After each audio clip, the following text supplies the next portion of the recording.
Welcome back to Top Repairs. How do you know you got a bad expansion valve and it's time to replace it? If you try looking for the expansion valve and you're not sure where it is located, it is going to be located on the back side of the engine directly on the firewall.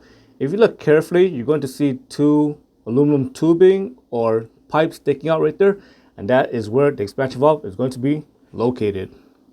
The first sign it is time to replace the expansion valve, it is going to be leaks. If you notice PAG oil all over the outside of the expansion valve and the color is yellow or green, that's how you know it is time to replace it. The next sign it is time to replace the expansion valve, it is going to be your AC is blowing warm air.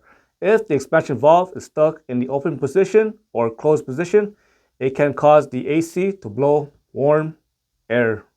If the expansion valve is stuck open, this can cause the evaporator to become flooded and this can cause the AC system to work inefficient.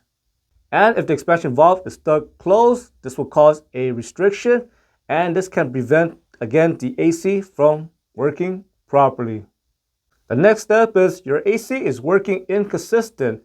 If the expansion valve cannot regulate refrigerant flowing throughout the AC system properly, again, this can cause the AC to work inefficient.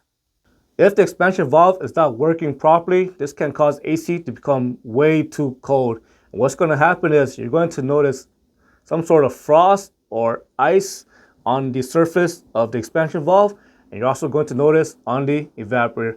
And of course, it is hard to see the evaporator because it is going to be located underneath the dashboard area. When there's something wrong with the expansion valve, it can cause abnormal pressure. For example, if the expansion valve is stuck open, it can cause low pressure in the AC system. And if the expansion valve is stuck closed, it can cause high pressure in the AC system. What causes the expansion valve to fail? And the first answer, it is going to be moisture. If there is moisture in the AC system, the moisture in the AC system can start to freeze and it can cause blockage inside the expansion valve. And again, it can cause the AC system to work inconsistent. The next reason, it is going to be contamination. If dirt finds its way inside the AC system, or let's just say there's something wrong in the AC system caused by a failing AC compressor and there's little metal particles going inside the AC system, it can cause blockage inside the expansion valve and again, prevent it from working properly. If you own your vehicle long enough and you use the AC a lot, the expansion valve is going to naturally fail due to normal wear and tear. I hope you found that video useful. As always, thank you for watching and subscribe to Top 5 Auto Repairs.